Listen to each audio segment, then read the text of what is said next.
The Johnson Wax Program with Fibber, Mcgee, and Molly.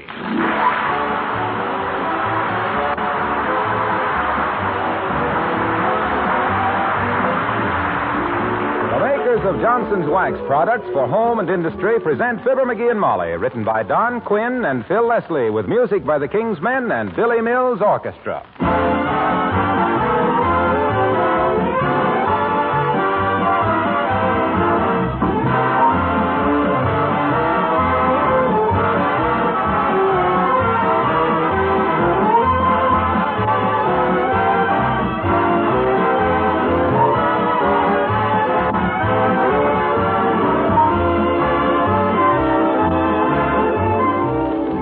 You know, right now in December, you can bring a little springtime into your kitchen with Johnson's Glow Coat. Yes, sir, Glow Coat will make your linoleum floors so bright and cheerful and downright beautiful that you'll think of the sunny days of April and May. And Glow Coat will do that little job almost by itself because it's so easy to use. There's no rubbing or buffing with self-polishing Glow Coat. You simply apply and let dry. And in 20 minutes, your floors gleam with a beautiful, tough, long-lasting polish. Glow Coat protects linoleum and other floor surfaces against wear, dirt, and moisture. It actually adds greatly to their life. If you haven't yet tried Johnson's self-polishing Glow Coat, get a package this week. Notice how smoothly and evenly it dries, without any streaking. You'll be delighted with its uniform high quality, and you'll understand why millions of women everywhere give first choice to Glow Coat.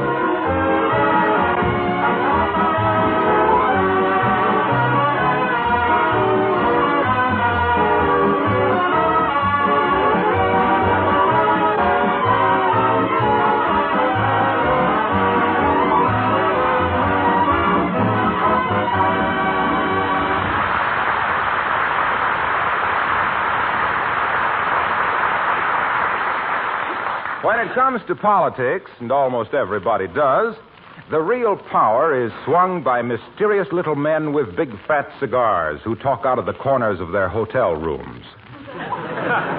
The men behind the scenes. Well, here's a scene, 79 Wistful Vista. And here's one of the little men, Mr. Mcgee, of Fibber, Mcgee, and Molly.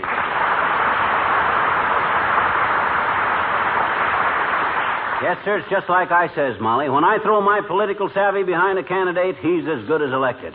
Now, you take the last election they had here in the state. The gubernatorial election? No, the one for governor. Oh, that. Yeah, they consulted me on tactics all through the campaign. How to get the veterans' vote, up to what age can a candidate kiss a baby without getting his puss slapped. And what happened? He was elected. Who was? The governor. Well, naturally, but which candidate? Well, mine, of course. Which one was that? Why, the one that won. You don't think I'd go to work and throw my weight behind a loser, do you? Well, what was his name? I should know it, I suppose, but now, wait a minute. Isn't it Jones, Governor Jones? Oh, yeah, Jones, that's it. Governor Jones. I knew it was a foreign-sounding name. I'll never forget when I first... Come in.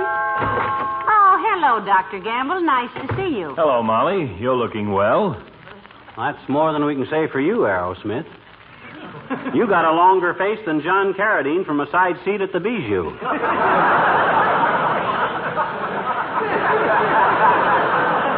What's the matter, Doctor? One of your patients get well before you could operate? No, Super Mouse. I'm just in a bad mood. Oh. Just been realizing how badly nature has arranged things. What do you mean, Doctor? Well, by the time a man gets old enough to appreciate a 2-inch New York cut steak, he has to eat it with store teeth. When he gets to the age where he can recognize good music and literature, he's into the bifocal and ear trumpet department. And by the time he's earned enough money to go places and do things, he's too tired to go and wouldn't be able to do them.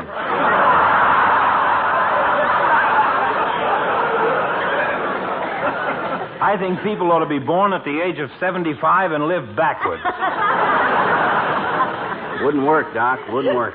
When you got down to be a child of 7, it'd be too dangerous to have all them old razor blades laying around. Is that what's depressing you, Doctor? No, it's about the proposed new wing on the hospital we need so badly. Looks like those tightwads in the legislature are going to fold up without making an appropriation. Well, why don't you go see the governor about it, or ask Mcgee to? Oh, why, sure, Doc. Anything I can do, be glad to. Just write me a letter stating briefly what you have in mind, if anything, which I doubt, and I'll railroad it through for you.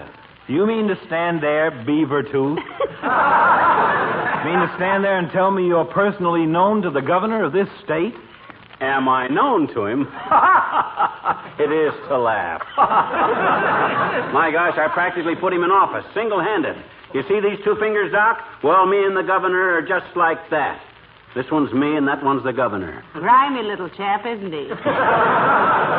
My boy, you and I are going to pay a visit to the governor. You'll introduce me and I'll do the rest. Be mighty happy to, Doc, but I haven't got time to go to the state capitol now. I'm too busy.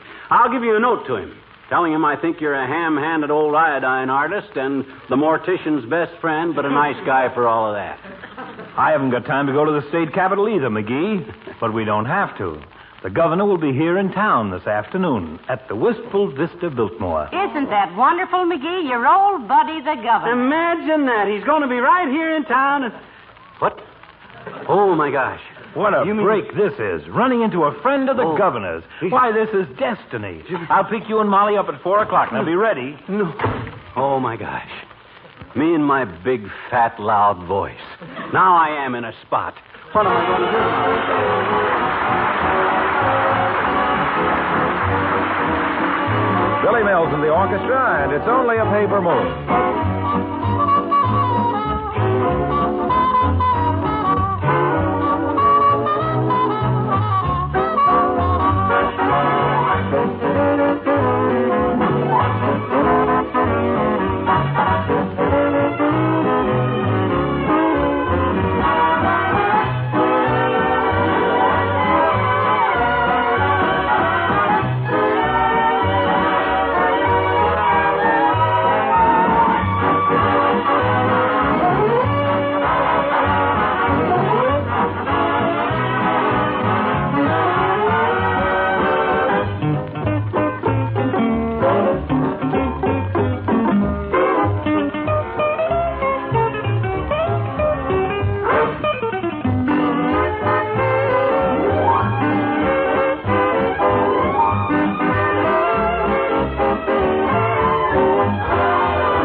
My gosh, Molly, I'm in an awful spot, you know it?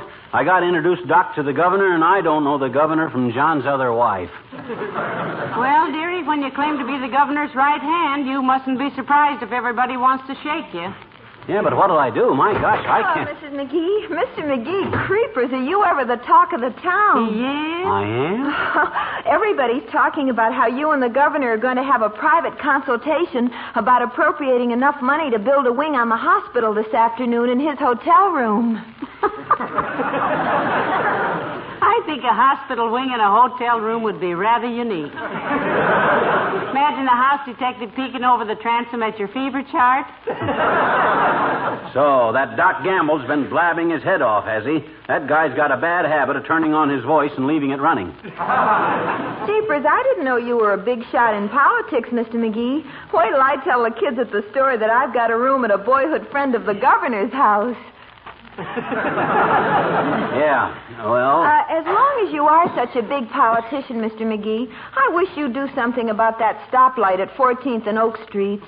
It turned red again this morning just as I drove through it. And I almost hit a policeman. Again? That's the third time that's done that to you, isn't it, Alice? Fourth, Mr. McGee. Oh. Well, I always say you can't trust a stoplight or a salad with radishes in it. I'll speak to the governor about that light, Alice. What this town needs is more red lights that stay green. Well...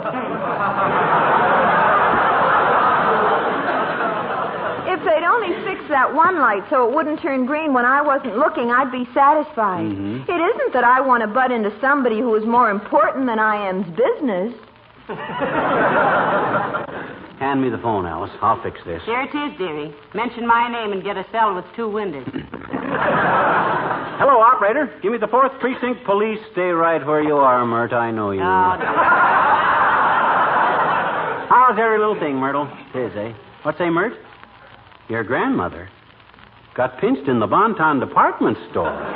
Heavenly days for shoplifting, McGee? No. She didn't go through the revolving door fast enough. What's say, Mert? Okay, I'll call later. Police department's line's busy, Alice. Well, thank you anyway, Mr. Oh, McGee. he'll keep after them, Alice. Yeah, I'll speak to the governor the first chance I get, Alice. Oh, gee, thanks very much, Mr. McGee. Tell him I appreciate it, and any time he wants to be impeached, I'll be the first to vote for him. I don't think Alice quite knows what impeached means, does she? I'm not worried about what Alice don't know. I'm worried about what I don't know, and I don't know the governor. That's what I don't know. Look, I've got an idea. Well, what is it? What is it? Don't just do there. Stand something. What about this now? Huh? Go down to the hotel right now and make an excuse to get acquainted with the governor. Yeah? And then when you go back with Dr. Gamble, you won't be a stranger to him. Say, that's a wonderful... No, that wouldn't work. My gosh, the governor's got more bodyguards around him than the Shah of Persia. It isn't the Shah of Persia, it's the Shah. That's where you're wrong, baby. Shah, he's the guy who makes absorbers for automobiles. Absorbers? Yeah. Sure, you've heard of shock absorbers. Hello, folks. Am I intruding? Oh, you're just in time. You were never welcome, kid.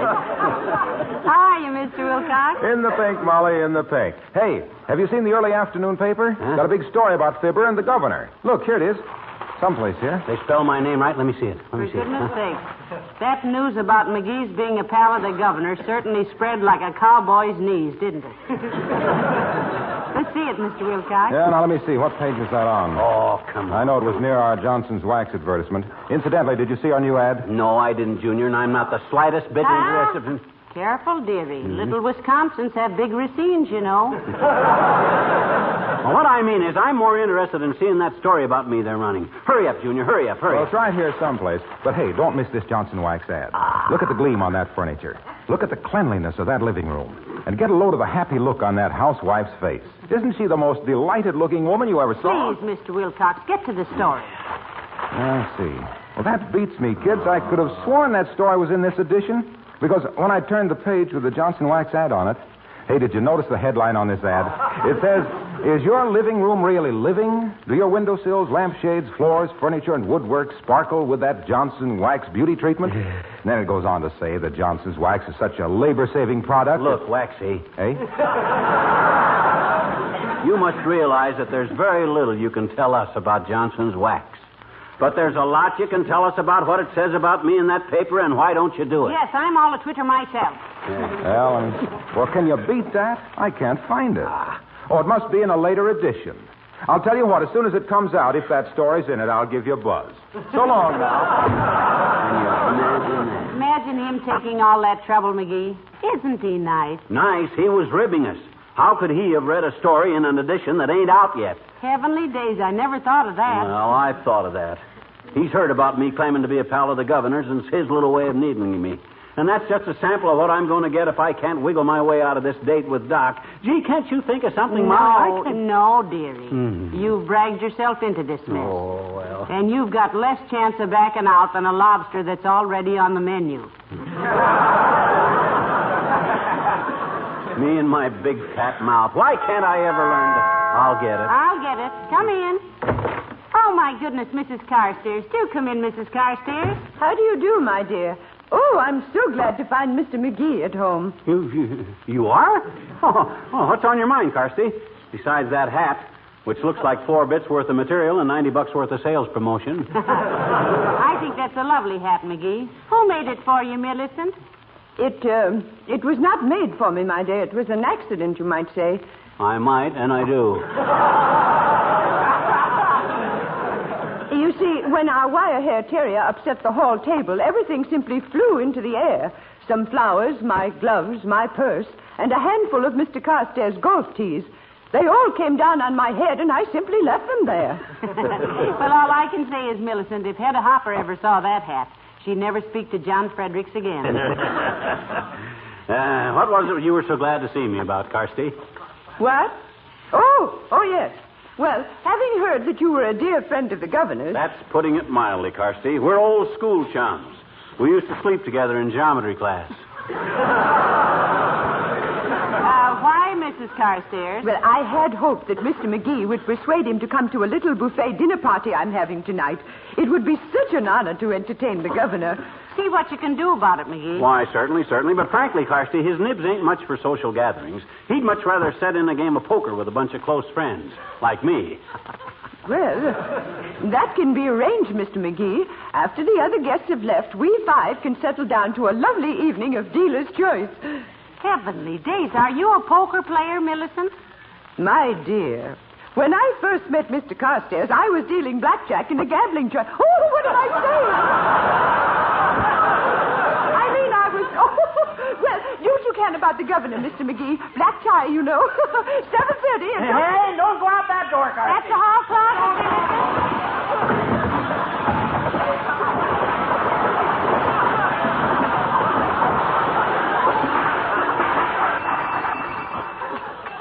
Noisy little room, isn't it?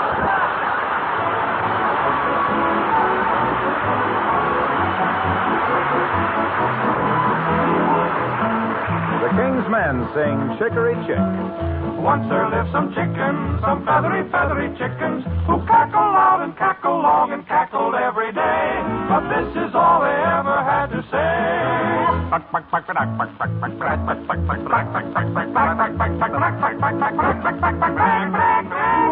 Then they heard a brand new word. Now they cackle gaily all the day. Chicory chick, chala, chala, checkala, roll me in a banana, kabalika, walika, can't you see? Chicory chick is me. Chicory chick, chala, chala, checkala, roll me in a banana, kabalika, walika, can't you see? Chicory chick is me. Every time you're sick and tired of just the same old thing, saying just the same old words each day. Be just like us chickens who found something new to sing. Open up your mouth and start to say, oh, chicory chick, chala, chala, checkala, roll me in a banana, kabalika, walika, can't you see? Chicory chick is me, oh, chicory chick is me.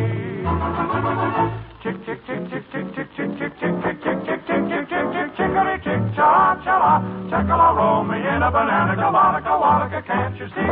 Chicory chick is me. Chicory chick, chala, chala, checkala, roll me in a banana, kabalika, walika, can't you see? Chicory chick is me. Stretch your neck and flap your wing, open up and sing. Chicory chick, chala, chala, checkala, roll me in a banana, kabalika, walika, can't you see? Chicory, chicory, chicory, chicory, chicory chick is me. Chicory, chicory chick is me.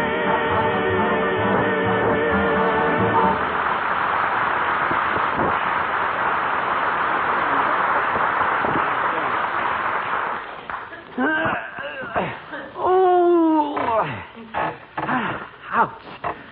Oh, I almost did it that time. I'll try once more.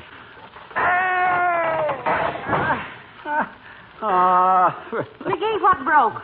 The arm broke off this chair. How? I was twisting my leg around it. Why? I was trying to bust it. Well, why on earth were you trying to break the arm off the chair? I was trying to break my leg.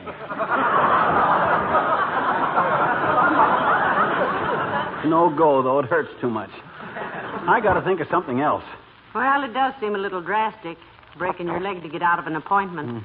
Why don't you just call Dr. Gamble and tell him? I'll get it. Come in. Oh, it's Mayor Latrivia. Good day, Your Honor. Hi, Latrivia. Hello, Molly. McGee, my dear fellow. Glad to see you, old chap. Have a cigar. How are you feeling? I'm a little suspicious of that jolly approach, to be strictly truthful. When I shake hands with a politician, I always count my fingers afterward. Oh, that's very good, McGee. Very good. Do you mind if I send that to Reader's Digest? It'd be only fair. That's probably where McGee got it. What's on your mind, Latrivia? And don't tell me this is purely a social call. There's a gleam in your eye that I haven't seen since election time. My dear lad, I assure you I have no ulterior motive. That is, unless you consider a request for a small favor ulterior. Well, considering that he doesn't know what ulterior means, Your Honor, you may proceed with whatever you have in mind. Yeah, open up, kid. What's the small favor? City treasurer get caught with his budget down? You want me to go to prison for him for a few years, or what? It's just this, McGee. As it happens, Governor Jones and I are on opposite sides of the political fence. But that does not keep me from admiring him for his integrity and decent administration. Why, since those hallowed days when our pioneer ancestors first set foot on the shores of this great country, with intolerance behind them and the wild elements, Pardon me, surrounded on all sides by fierce savages and... Did you speak to me, Mrs. McGee? She's trying to hand you your hat, Latrivia.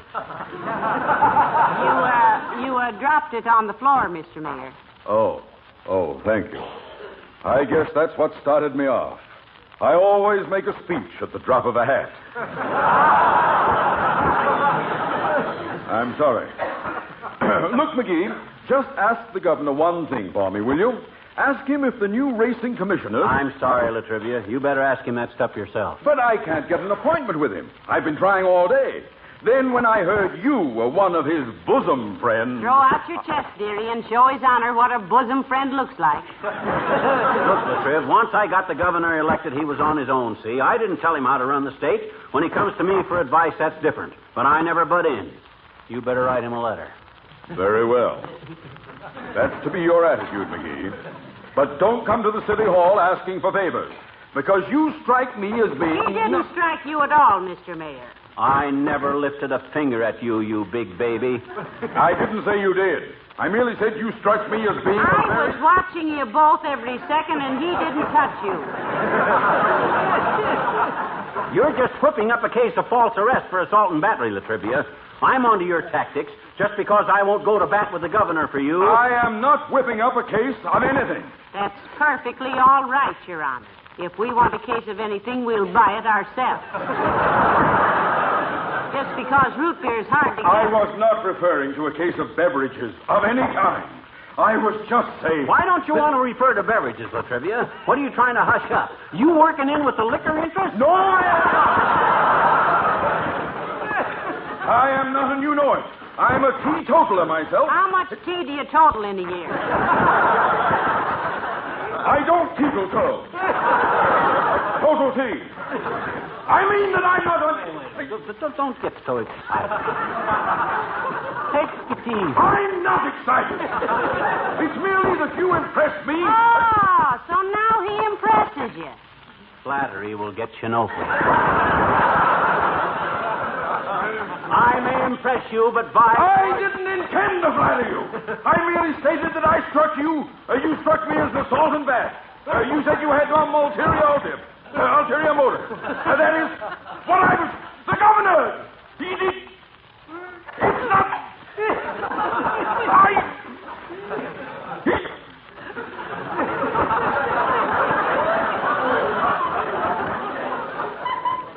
McGee...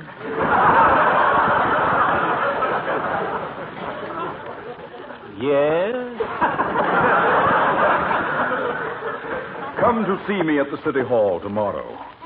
Come up in my private elevator. I thought your private elevator was out of order. Safety control busted or something. Oh.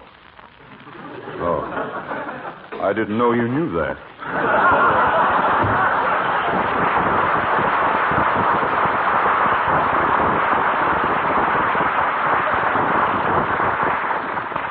Great guy, Latrivia.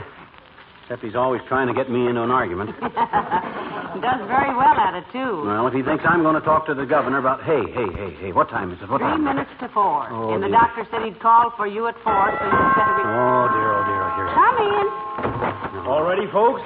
Come on, let's go. Be right with you, Doctor. Ready, McGee? Well, I'm as ready as I'll ever be, I guess. Now, watch yourselves on that front sidewalk, folks. It's pretty slippery. Don't want little bluegill here to break his leg. Break mine? Where? You say it's icy out there? Well, come on. What are we waiting for? Let's go. McGee, not so fast. Wait a minute. Take it easy, boy. You'll slip.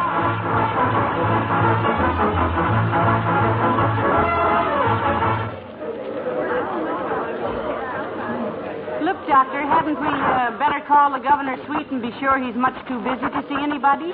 Yeah. We just can't go busting up there without being expected, Doc. I've taken care of that.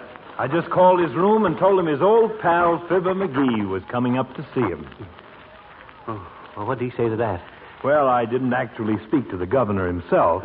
A state trooper answered the phone.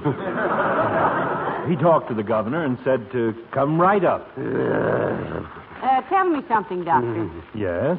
If a woman bakes a cake with a steel file in it, what keeps the file from getting rusty? What are you talking about? Good heavens. Look, Doc, you and Molly go on up. I'm going to get a cigar. Don't wait for me. Always takes me a long time to select a cigar. Oh, no, you don't. You stay with us, McGee. Whoever saw a governor's suite without cigars in it? Come on, get in the elevator. 4th floor, son. Yes, sir. This is the slowest elevator I've ever ridden in. Seems like the fastest one I ever rode in. Where is suite 32, son? Standing right beside you, I'd say, mister. You're very nice to say so, young man, but... But he meant Governor Jones' suite. Oh, 4 doors to the left, madam. Oh, thank you. Come on, McGee. McGee, come on, we're here. Huh? Oh, okay. This way, folks. And stop leaning on me, McGee. Can't you walk by yourself?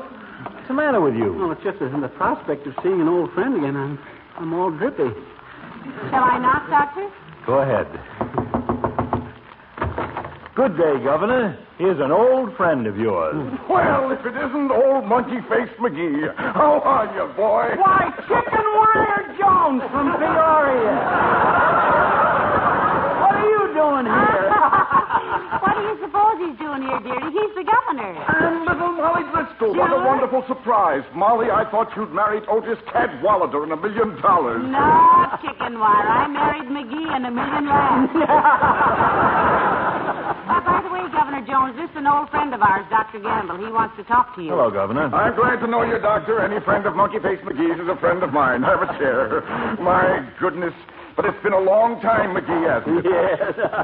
Remember the time that we played hooky and went to see Uncle Tom's Cabin? Yeah. And remember how you let the cat loose on the stage when the bloodhounds came on?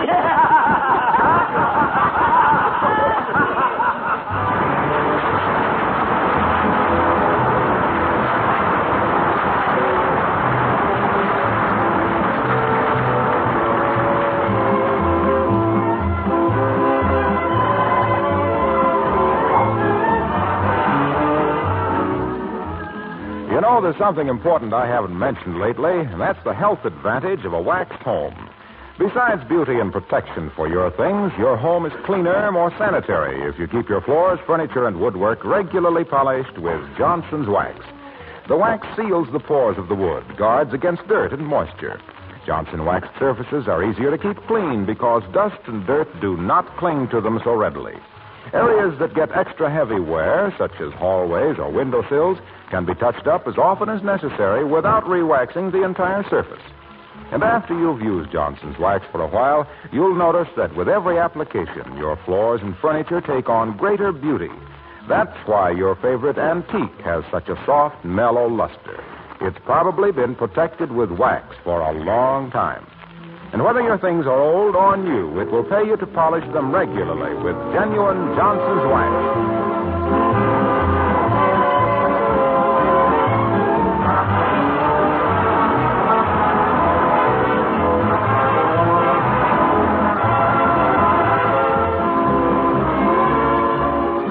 My gosh, Molly. Imagine the governor turning out to be old Chicken Wire Jones. It was a better break than you deserved, dearie. And look, they say President Truman might come through Wistful Vista next month, so... Harry Truman? Well, what do you know? I gotta go down to the station and see him. Ah, good old Harry. Why, Harry and I are... Yes? perfect strangers, come to think of it. Good night. Good night, all.